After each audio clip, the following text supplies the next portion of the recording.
So I'm just driving here, pick up my kids, and I'm heading down my bumpy driveway. I was looking for something on YouTube that was worthwhile to pay attention to, something a little educational, and you know what? I did not find anything. Found nothing I wanted to watch. Absolutely nothing.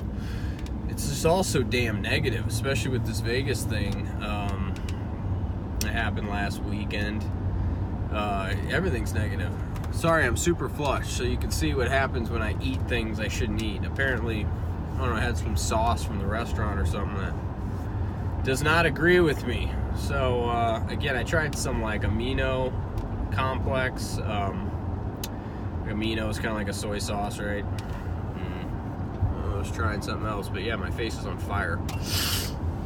And my nose is stuffed up. So, that's off the checklist. I'm allergic to everything. Gotta fix that gut. Working on it. But yeah, so I was feeling all right this morning. Got up, and I didn't do a video this morning because it's kind of a busy morning. Monday and Tuesday mornings tend to be a little hectic. As sure they are for many of you out there. Beginning of the work week. Kind of got my week structured, even though we run a restaurant. I kind of got it structured so the 5 normal work days of the week are our busiest days, and then sometimes I have to be in there for a little bit on Saturday, but we try to take Sunday off completely. It's our short day, so I just try to get out of there. But so yeah, this morning turn on the air conditioning, burning up. This morning I was heading down to drop my kids off and go to the gym and go to the chiropractor, and was listening to the monthly update, sort of, by Dane Wigington over at geoengineeringwatch.org. And he's basically now like the third person I've listened to who, just says that this whole mission to basically break down the Earth's natural biospheres and destroy the ability for people to have large-scale agriculture, and basically so that they're the only ones who can, whoever they may be, right? They're the only ones who are going to be able to produce food, and the fact that we import $20 billion worth of food as it is right now, just to make it appear that we don't have a food shortage in this country. And then he goes through like 20 countries that are basically starving to death. Their populations are completely starved out. And the fact, he just goes over giant events, kill-offs, die-offs in the oceans and in different agricultural regions around the world.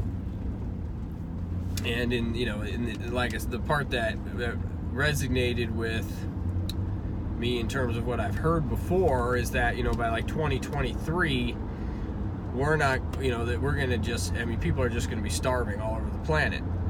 And so I was like, that's how I started. It's never like lighthearted news when you listen to Dane over at geoengineeringwatch.org. But he's got all the scientists and the scientists talking about, all the geoengineering stuff and all that. And, so it's a large community about, talking about the intentional destruction of our ecosystems. And yeah, that brought me down a little bit. I was feeling all right when I woke up, and I'm like, okay, great, I go build my bunker, right? But I'm trying to, again, with that kind of stuff, you go, man, what do you even start? So I guess you just got to kind of go back to your sphere of influence and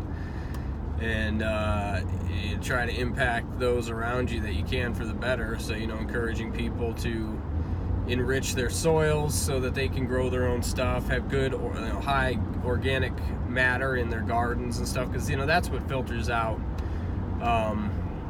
the heavy metals and things like that, and the toxins, is being able to have this diverse biosphere in your soil that can allow it's just going to be much more resilient. And geoengineering and all that aside, we do have a massive aluminum problem. As aluminum particulates are spread through the air, and that's why Monsanto's making the aluminum resistant seeds. So basically their crap, their toxic poisonous food can flourish while normal growing by typical agricultural mechanisms, normal heirloom seeds or whatever, hybrid seeds, struggle, theirs will flourish. So that's, that's a little bit of the connecting the dots there, right? But yeah, you just got to build resilience, I guess, resilience into your communities and resilience into your own land as best as you can, which I'm gonna get started on. I need to get started on that. It's taking me too long. I have I've been adding compost and stuff like that to my garden area and got away from doing any tilling, things along those lines, but we really do live, as I explained, it's such a difficult climate for gardening because of the cold weather I get, specifically in where my property is located. Makes it hard, so got to get on the old greenhouse thing and start doing some microgreens and stuff, just as a hobby at first for our own consumption, because microgreens are so fantastic, so nutrient dense. But anyways, the premise of this kind of being, there's so much negative stuff out there, it kind of almost puts you in a state of like seizing up, where you just are almost frozen. You're just like, well, and it's almost so big, your conscious being can't really comprehend it in its totality, as well as a game plan, right? So we just say scratch the whole damn thing, even though there's a lot of truth to it and a lot of facts behind it. And we go, gosh, well, that all that's just too big for me to even process, so I'm gonna just not do anything. And I think that's the biggest mistake most of us make. I've been in that. I've been in like both the panic mode, where I'm like totally freaking out about the future of humanity and trying to obviously having a couple kids, you want to make sure that you dampen any kind of blow as best you can. To protect them from that, or anything, whatever that might be. It could be an array of things, right? Especially this day and age, whether you're talking about, solar flares and war, if we get into World War III, economic problems, basically collapsing of the ecology, shortages of food, whatever, you go on the list, or localized events, earthquakes, hurricanes, all that stuff. So, I guess the simplest way is, you just got to go, you throw out, it's good to store the knowledge, just throw out what you can't use for fuel, and then just try to build that resiliency into your own life and just do what you can, because we're all going to be in the same boat if something like cataclysmic like that happens, right? All you can do is basically, provide some food security for you and your community or neighbors or whatever by putting together a nice garden and having the tools to do that and the wherewithal. Learn your lessons while the getting's good, as they say. You don't want to make a mistake when it counts, right? So just trying to get myself out of that kind of negative spot. I can't listen to that crap. I need to stop listening to it, because I know all of it, for the most part. There's individual facts that people will roll out, and somebody like Dane presents things with a hell of a lot of documentation. I mean, he takes people to court. He's always like suing the federal government for shit. So he's obviously bringing piles and piles and piles of documents to the courthouses, right? And testimony from biologists and scientists and all this stuff. So he's not just like somebody just doing like armchair crap out there. He's got a pretty solid movement and support of and proof of what's going on, and so I certainly don't want to discredit anything he's doing. But sometimes it's just not the best way to start your day. It makes you a little less productive. You start to freeze, and I'm going to try not to do that. What else is on the radar? I'm getting a little bit less confident that this administration is going to do anything to, make, I don't know, turn the direction of everything around, I guess is the only way to put it, whatever that direction might be. I just know the direction we're in is not a good one. Very destructive to bottom 95% of the population, and it's creating this facade in front of everybody, and it's covering up real issues. And more time goes on, the faster these real issues creep up behind us, and then at that point, you reach the point where it's just too late to do anything, and that's when you have a serious change of events, standard of living issue, loss of life, all that kind of stuff. So whether that could be massive economic unwinding or whatever, the list goes on, but there's definitely some clear and present dangers. And this debt facade that's put up of kicking the can down the road in this current economic paradigm is certainly not doing anybody any favors, because the less people that are aware that something's coming down the pike, especially if you've got the majority of the population who's unaware, they're just really going to have the ability to kick this can till the last second, and then everybody's just going to be like, what the hell? What just happened? That mass confusion will set in, leading to hysteria, and a multitude of craziness could go down at that point. But again, if they are going to kick the can, you got to find a way to flourish during the can kicking. So I'm not sure what the new paradigm will be. I think obviously they knew in 2008 that paradigm, and we were minutes away from, literally hours away from the entire banking system collapsing if they hadn't gotten approval for the mass bailouts, which was 5-10 times what was advertised, what was on the Fed's books. They just do it under the table. You're asking an entity that answers to no one to be honest about their money printing. Just think of the absurdity of that, right? But it is, or are cryptocurrencies the tool used to help soften the blow during that transition when they have to make all this debt vanish, poof and disappear this debt, because they have to do that, because you can't have no matter how well you want it to go, when a currency vanishes, disappears, or basically turns into toilet paper, you can't have, if you let that occur, especially somebody that's been holding, a currency that's been the global reserve currency, you're going to have some serious issues on your hand, and loss of life, unless you've got a way to do it in stages where you can implement something that's ready. And maybe that's what, everybody's freaked out about this 5G crap, about the frequencies that it puts out and the detriment it has on, growing tumors, and it just doesn't vibe with the energies, because that's all we are. We are energy. Whoa, somebody's about to freaking hit somebody. It doesn't vibe with the human energies from what I've gathered so far. It's really disruptive, because that's what our brains are. Our brains are giant antennae for energy.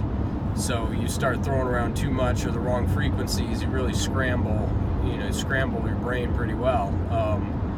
But that part of the 5G aside is the 5G in order to implement the cryptocurrency tokenization economy, where you're going to be having so much more commerce done through the air, right? Because even now you've got your terminals and stuff, for the most part, at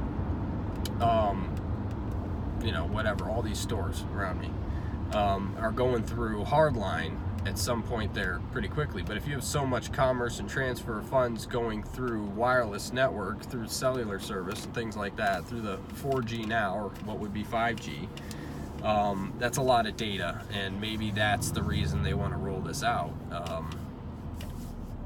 and have it ready. Again, you can look at both sides of all this. You can look at the evil side and you can look at the good side. I don't know any better than the others or anybody else what part of it's evil, what part of it's for the good, if any of it. What are the potentials? There's always a potential for terrible things, right? I mean, we were all, and a lot of people when the internet came around were freaked out about the internet and its effects. And I would say that the internet has certainly negatively affected the populations. I don't think having Wi-Fi and cell service all around, and carrying these electronic devices that emit electromagnetic frequencies, I don't think the super techno-glitzy revolution since the mid-90s, I don't think it's been good for the human body, but it didn't kill everybody, right? I mean, I think you could certainly link quality or lack of quality of food, the degradation of food and nutrients in food and vaccines, to the degradation of health of society every bit as much as you could, in regards to the electromagnetic frequencies and fields that are all around us. So I don't know who to blame for that or what to blame for that. But again, people are getting a higher frequency of diseases and cancers and stuff like that. But people didn't start dropping dead in the street. So who knows what's in store for 5G system and the cryptos, at least in that regard. But I feel like by this point, they would have crushed them if they could or if they wanted to. One of the two. So they either can't, or the people that are making the decisions want them to be. And maybe that's China. Maybe China and Russia, because the economic situation globally, are making the final decision. And who knows what kind of blackmail could be held over whoever else's heads fighting that decision. Like I said, I mean, this web is so convoluted and deep. Who knows who's calling the shots and who knows for what purpose. Generally, you just follow the money for anything evil, certainly, and for good. I mean, even people who do things that are generally good for society and humanity are still doing it for their own economic or power benefit as well, right? Maybe they're just less evil characters than the people that they're going up against. But yeah, you obviously you got Bitcoin now. It's like, God, I just looked, it's up to like 48, and I'm getting ready to get in. I've got to get funds in the position to do it, and they're not ready yet. And I'm trying to get ready and get in. And my wife likes Bitcoin because it's this most stable, right, in terms of betting that it'll be there for the long haul. So that's what she wants to get in, but at the same time, gosh, now it's jumped up $600 in 2 or 3 days or something. So I don't know. Excuse me as I make this terrible attempt at pulling in to this spot. I've got this giant van, and this van does not like small parking lots any more than I do. Whew, that was close. I shouldn't try to do this while I'm on camera because I'm going to break something. Yeah, this is stupid. This is really stupid. Give me a second, guys. Give me a sec. These people, like, don't ever follow the lines when they park, so it's always squeezing somebody out of something. It's frustrating, but alright, I'm done complaining. Alright guys, well, now that you watched my 8-point parking, I think that's it for this video. I think we might do another product review. I've got a couple pretty awesome, so I think I might do another one of those this evening if I have time. Wife's gonna be working, so I'm gonna have both kids, so I'm not sure if I will, but I'm gonna give it a shot. And then I'm gonna drink a bunch of water to get rid of this flushed cheeks that I have. All right, have a good one.